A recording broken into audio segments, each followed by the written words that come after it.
ದಕ್ಷಿಣ ಕನ್ನಡ ಜಿಲ್ಲೆಯನ್ನೇ ಸ್ವಚ್ಛ ಮಾಡುವಂಥ ಒಂದು ಆಂದೋಲನವನ್ನು ಕೈಗೊಳ್ಳಬೇಕು.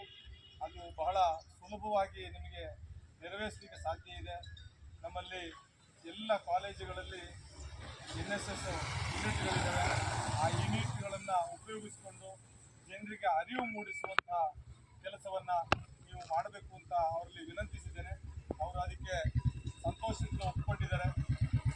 ಅದಕ್ಕೆ ಪೂರಕವಾಗಿ ಇವತ್ತೇ ನೀವು ಈ ಒಂದು ಕಾರ್ಯವನ್ನು ನೆರವೇರಿಸಿದ್ದೀರಿ.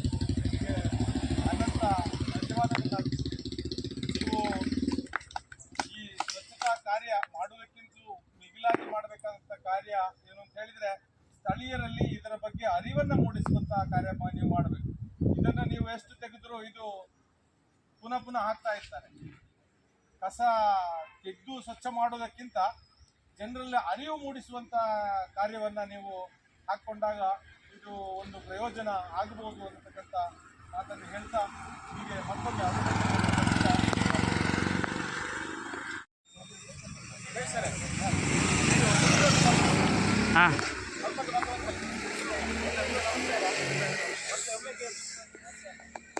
ಪ್ಲಾಸ್ಟಿಕ್ ಸಮಸ್ಯೆ ಬಗ್ಗೆ ಸಮಾಜಕ್ಕೆ ಮಾರಕ ಆಗಿರುವಂಥ ನಮಗೆಲ್ಲರಿಗೂ ಕೂಡ ಗೊತ್ತಿರುವಂಥ ಪ್ಲಾಸ್ಟಿಕ್ನಿಂದಾಗಿ ಅನೇಕ ಸಮಸ್ಯೆಗಳು ಮತ್ತು ಅನೇಕ ರೋಗಗಳು ಎದುರಾಗಿರುವಂಥದ್ದು ನೋಡ್ತಾ ಇದ್ದೇವೆ. ಈಗಿನಲ್ಲಿ ಕೂಡ ಜನಶಿಕ್ಷಣ ಟ್ರಸ್ಟ್ನವರು ಕೂಡ ಅನೇಕ ರೀತಿಯಾಗಿ ಮಾಹಿತಿಯನ್ನು ಬಗ್ಗೆ ಜಾಗೃತಿ ಮೂಡಿಸಿದ್ರು ಕೂಡ ಹೆಚ್ಚಾಗ್ತದೆ ವಿನಃ ಕಡಿಮೆ ಆಗ್ತಿಲ್ಲ.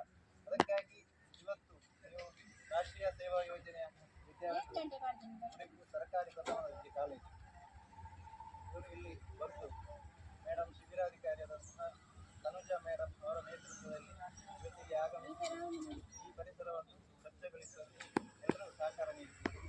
ಅದೇ ಇವತ್ತಿನ ಸ್ವಚ್ಛತಾ ಜಾಗೃತಿ ಕಾರ್ಯಕ್ರಮಕ್ಕೆ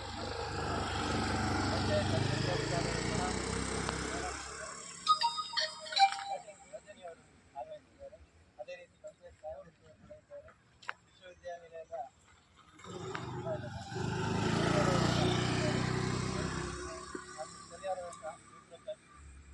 ಸತ್ಯನಾಥ ರಾಯಮನಾಥ ಹಾಗೆ ಎಲ್ಲ ವಿದ್ಯಾರ್ಥಿಗಳು ಕೂಡ ನನಗೆ ಎಲ್ಲರಿಗೂ ಕೂಡ ನಾನು ಧನ್ಯವಾದವನ್ನು ಸಮರ್ಪಿಸ್ತಾ ಇದ್ದೇನೆ. ಹಾಗೆ ಇವತ್ತು ನಾವು ಇಲ್ಲಿ ಸ್ವಚ್ಛತೆಯನ್ನು ಮಾಡಿದ್ದೇವೆ, ಅದು ಸಾಂಕೇತಿಕವಾಗಿ ಇದು ನಮ್ಮ ಎಲ್ಲರಿಗೂ ಕೂಡ ಸ್ವಯಂ ಜಾಗೃತಿ ಮಾತ್ರ